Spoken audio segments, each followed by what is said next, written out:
Hello lads, lassies, and those of unspecified gender, it's the Irishman here, and today I'm going to be talking about what would have happened if Goku was born as an angel. So before getting into the actual story of this what if, we're going to have to go over a few things. First off, why would Goku be born as an angel? Why is this angel Goku even created? Well, we're going to be saying that Miris in this timeline never exists. Instead, Goku will be taking Miris' place as the first angel born in a very long time. Except, Miris is special here. Miris, or Goku for the purposes of this story, was born as a half-mortal, half-angel. Meaning he still gets all of his Saiyan traits, Saiyan biology, and Saiyan transformations, but he's also a divine angel, which will create a pretty interesting character. I don't exactly know about interesting story, as he'll be pretty overpowered, but he will definitely be an interesting character. Now, the next step to take before actually getting into the story is determining what exactly being an angel would mean for Goku.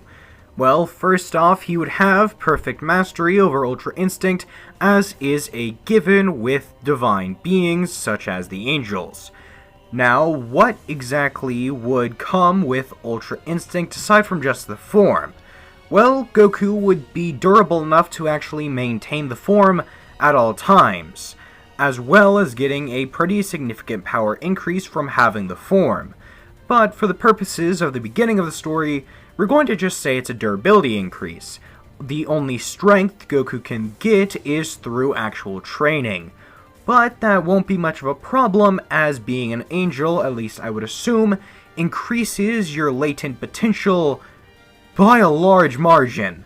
Meaning Goku has comparable potential to Gohan from the original timeline. Possibly a lot more than that, but hey, let's just give him dragonballsuper's Gohan's potential. Which is still incredible, but not exactly Frieza level. Which I guess grounds Goku a little bit, but honestly, he's still going to be incredibly overpowered.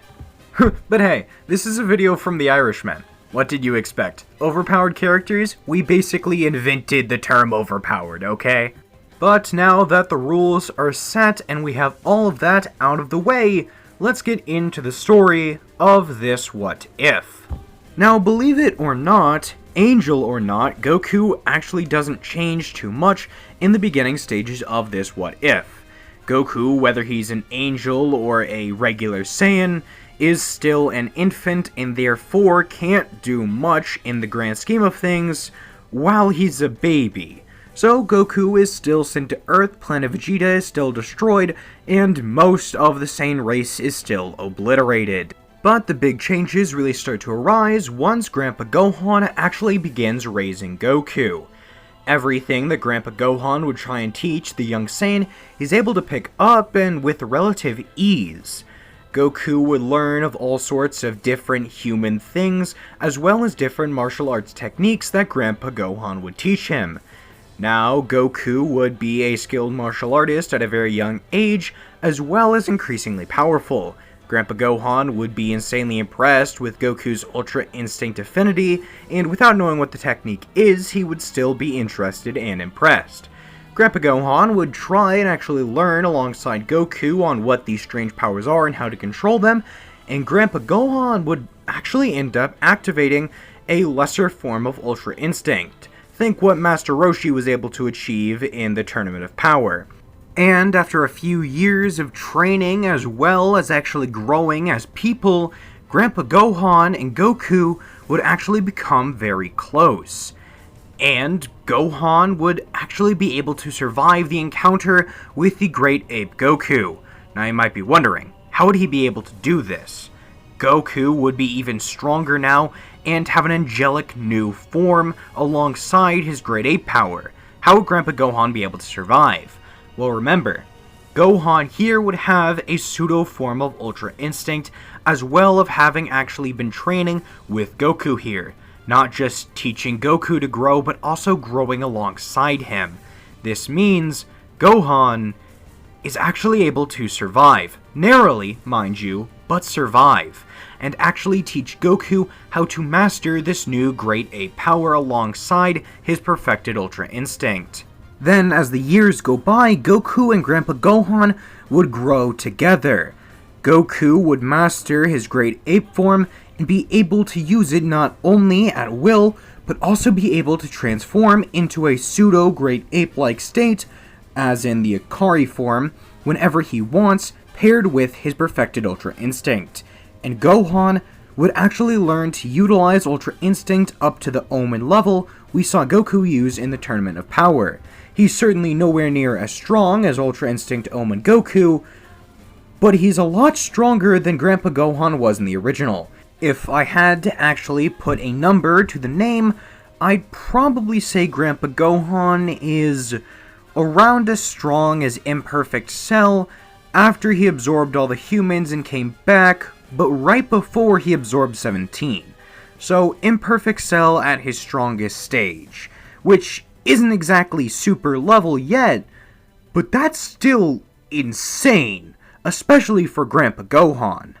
Granted, this is probably going to be where he stops training and decides that he just wants to live a peaceful life, and Gohan can continue his training with other martial arts masters, maybe even training under Master Roshi, or even the Ox King, his former teammate. But it doesn't really matter. Goku would go off with Bulma to collect the Dragon Balls after the blue-haired girl randomly appeared at their house one day in search of the magical orbs. Goku on this adventure, well, it's basically just regular Dragon Ball, except remember every time Goku is ever pressed in any fight ever? Yeah, that doesn't happen.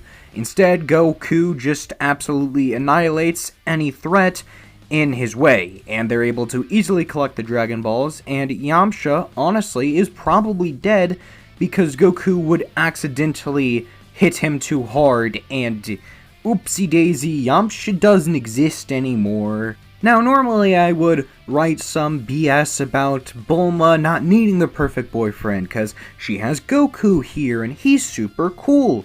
And although Goku would be way more developed as a character than he was in the original story, and Bulma might actually get romantically interested in Goku, I don't see it happening here, for a few reasons. The first of which being that Goku would have probably accidentally murdered multiple people in cold blood in front of Bulma, which I don't know for sure, but I feel like that would be a turnoff.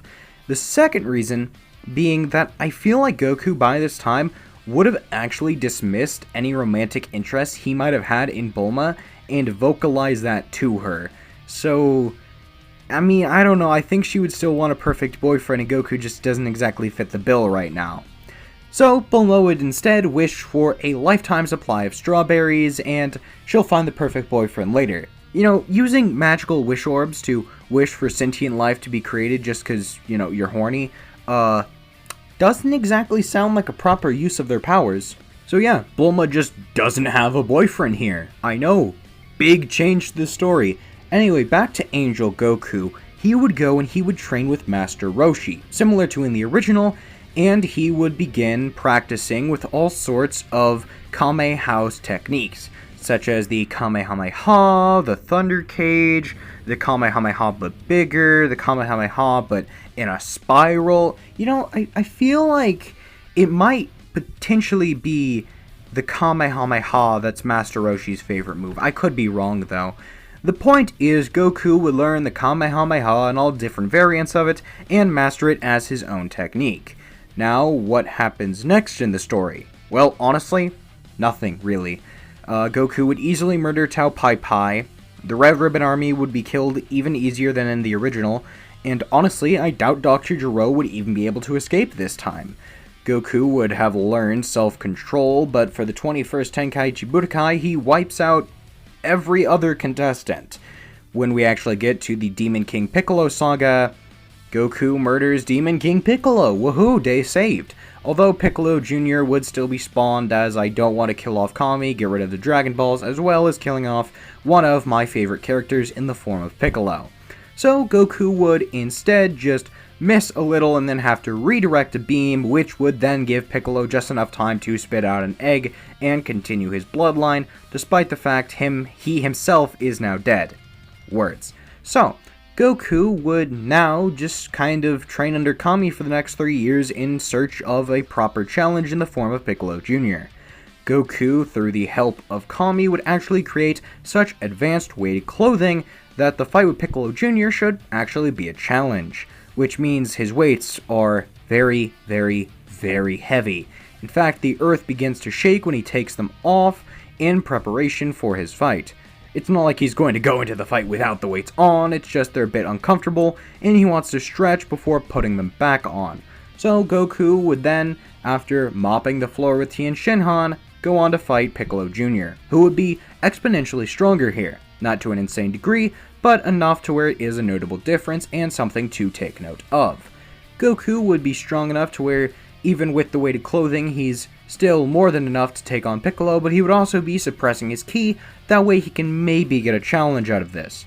And once Goku is done having his fun, it will be time for Goku to end the fight and save the world.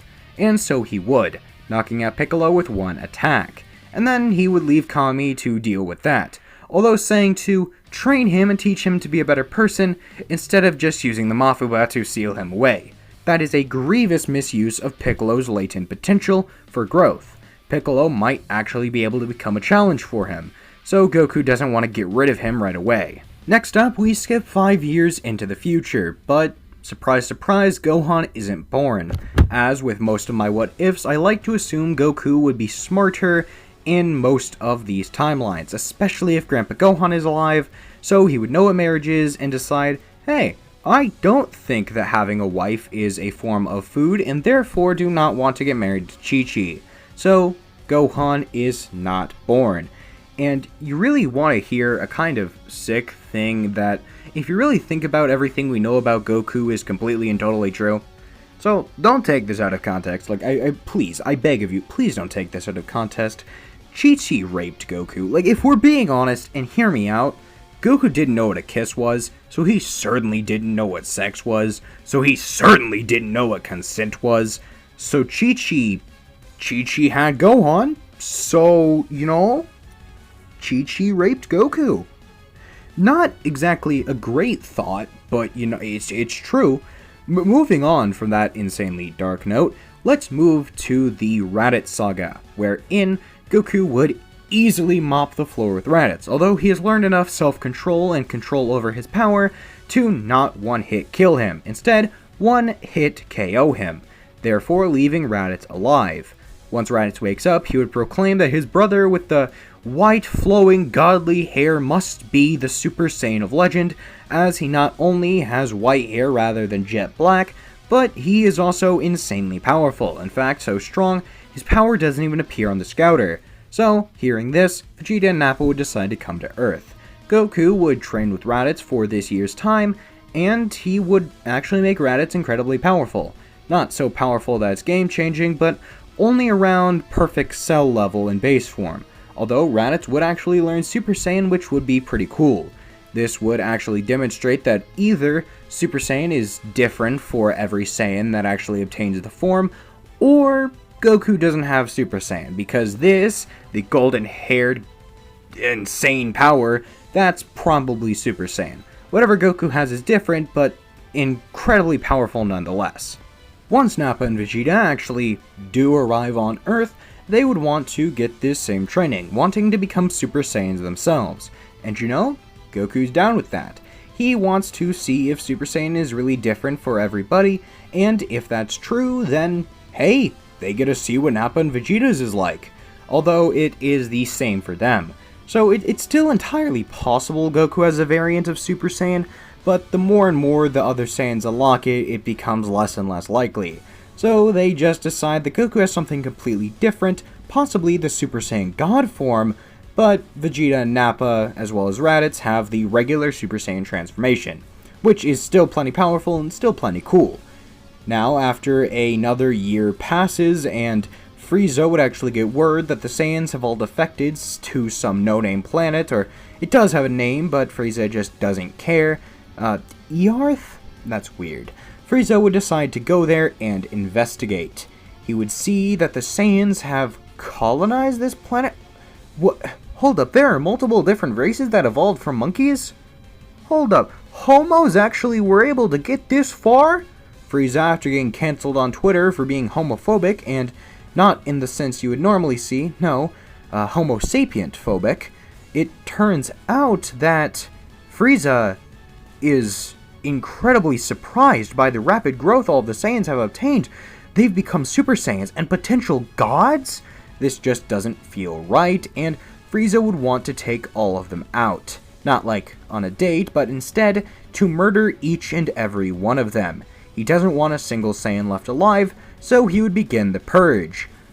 But after the Saiyans actually intervene, it would become very apparent very quickly he does not stand a chance, and is utterly devastated, just like I was after watching the Purge movies. So now, actually, I shouldn't make that joke, I really like the Purge movies. Anyway, Frieza is killed once and for all, and then peace actually reigns for a very long time. Goku wouldn't get the heart virus, as none of the speculated events that caused him to actually get the heart virus would happen here. He never went to Yardrat, and he was also raised by a loving and caring as well as intelligent grandfather, so Goku wouldn't get the heart virus either way people normally assume he does. This means that everything would go pretty well up until the Buu Saga, and if we're being honest, even the Buu Saga goes pretty well. By that point, both Raditz and Vegeta would have unlocked Super Saiyan 3, Nappa probably would have as well if he continued training, but he is getting up in the years, so he really can't anymore. His Saiyan Prime is wearing off, so he'll just have to find something else to occupy his time other than fighting. But hey, it's fine. Now, Nappa is still incredibly powerful, don't get me wrong. He would still be able to kill Majin Buu, which is why this entire saga basically doesn't happen. But Nappa is not the strongest of the group. In fact, he is the weakest, and he has Super Saiyan 2, and is around Buhan level in base form, okay? So yeah, this arc just doesn't really matter.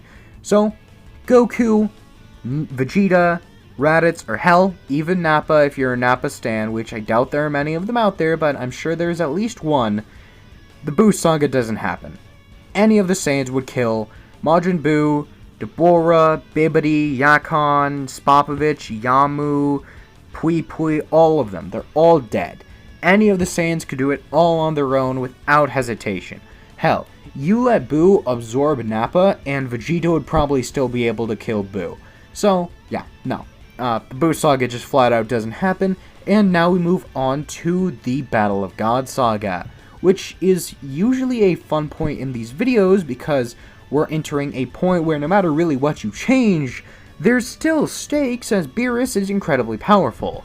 But here, Goku's an angel. In base form, without any Ultra Instinct hacks, which he basically has on at all times, he would probably be as strong as a destroyer and potentially a bit stronger. And Goku trains every day, all day, so he has Super Saiyan, Super Saiyan 2, Super Saiyan 3, Super Saiyan God, Super Saiyan Blue, which he can stack on top of Ultra Instinct at any time. So, Beerus isn't a threat, not in the slightest. And once Beerus actually does threaten the Earth, he'll destroy the planet if he doesn't get to fight the Super Saiyan God. Immediately, Vegeta would redirect Beerus' attention towards Goku, who, while still in his Master Ultra Instinct state, would walk up to Beerus and say, "Hi Kitty Cat, you seem pretty strong, wanna fight?" And they would, much like in the Battle of Gods movie. But, if you remember when Beerus 2-tapped Goku and knocked him out, same thing would happen here, just reverse the roles. Goku would actually be more interested in sparring with Whis. He seems like a more fitting challenge, and after hearing this, Beerus would realize that Goku is far out of his league, as he is actually a disciple of the Grand Priest. In fact, not just a disciple, a child of the Grand Priest. Oh, he just fought an angel. But he did survive, so that is a point towards Beerus. So, either way, Beerus would actually say, yes, fight against Whis. He's more your league anyway. I'm just too strong. I was just taking pity on you because you're the Grand Priest kid. Ha ha ha. And then Whis would spar with Goku. And unlike in Super, where they never actually fight on par, Whis is more teaching Goku, here, it's actually relatively similar. Now, whatever training the angels get in the realm of the Daishinkan is obviously much more effective than anything Goku could do, but given the fact he's an angel and a Saiyan means he could probably achieve more in one lifetime than Whis could in 1,000. So Goku, in Mastered Ultra Instinct, or should I say perfected Ultra Instinct since it's an angel grade perfection, as well as Super Saiyan Blue on top, and dear God, Whis is actually getting a proper challenge for once. Something he has never really had, and Beerus has never really seen him have. But it's still entertaining nonetheless, and everyone is surprised. I guess we have to rename this arc the Battle of Angels since, well, gods don't really hold up in this battle. So, now after Whis and Goku are done sparring, Whis would tell him that the Grand Priest is actually going to be very surprised by his growth. They weren't sure if having a half-angel, half-mortal child would actually be the proper way to go with the evolution of the angel line, but Goku has turned out surprisingly efficient. His morals are in check, being perfectly balanced, since Goku, although being a pretty pure person, was actually able to somehow mellow out a lot. Given his angel-like divinity, he was actually more prone to being neutral. So although he does act like the good guy in this story, he really would be more neutral. Maybe neutral good, but still. Whis is impressed. In one lifetime, he has grown to do what angels can only dream of doing in 1,000. So, Whis would promote Goku to actually be a full-blown angel. In fact, he would even have Goku meet their father, the Grand Priest, and they would depart at once. Once Goku actually arrives, he would meet the Grand Priest and Zeno. The Grand Priest is impressed and would want to do a lot of boring talking, but Zeno, on the other hand, is actually very entertained by Goku. The Omni King would ask Goku if he'd like to play a game. He seems really cool. He looks super cool and he has really awesome flowing hair. It's so pretty. Zeno wants to see what all he can do, what fun games he knows how to play. And Goku, being somewhat entertained by the little guy, would decide to actually play along and introduce him to some earthly games. Rock, paper, scissors, Uno, Xenoverse II. I get I'm taking a bit from my What If Goku Was Addicted to Senzu Beans video, but like, what are you supposed to do when Goku meets an omnipotent figure other than have him introduce Zeno to Xenoverse? I mean, it's adorable and it's hilarious. After the Grand Priest actually fills everything out with Goku, promoting him to a full angel, Zeno would look at the Grand Priest and tell him, No, I want Goku to be my friend. The Grand Priest would question what he means by this, and Zeno would say, I'm done with you, you're too boring, and then promptly erase the Grand Priest, promoting Goku to the new Grand Priest of the multiverse.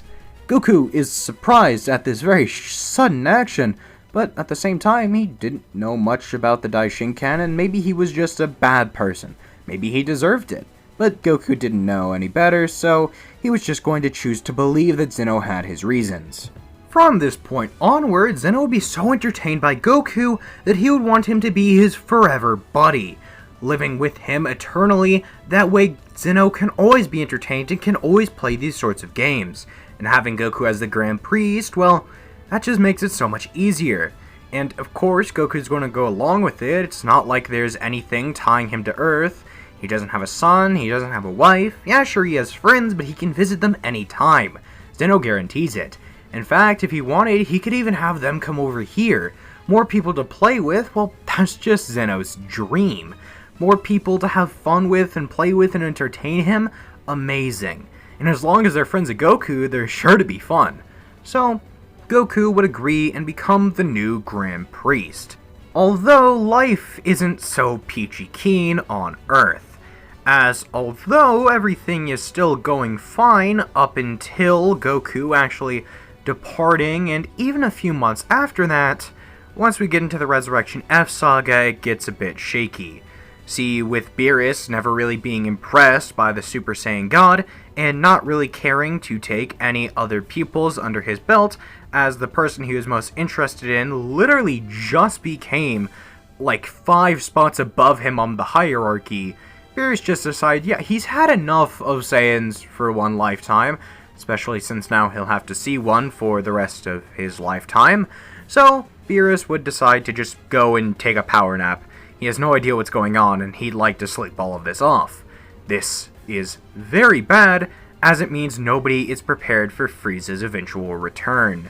Now, granted, do I believe in any sense that Goku, if he wanted to, wouldn't be able to actually dominate all of Frieza's forces and kill every last one of them? No. If Goku wanted to, the entire Frieza force wouldn't exist anymore. But Goku didn't know about them. Therefore, he wouldn't destroy the entire Frieza force, and everything would actually go relatively the same up until Frieza being brought back. He would destroy Earth and kill everybody on it. This is sadly where the story ends for Earth, but it never really ends for Goku. He would continue living forever, playing with Zeno and having a jolly good time doing it.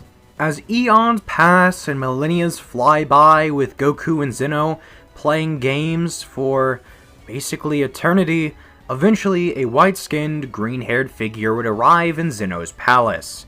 Zeno would be confused and ask this man what he's doing, but he would shut Zeno up by giving him a small piece of candy to chew on while the big boys talk. The man would approach Goku and tell him that the choices he's made, the actions he's taken, although they were morally, neutral, they ended up causing way more harm to the people Goku cares about than could ever be done good.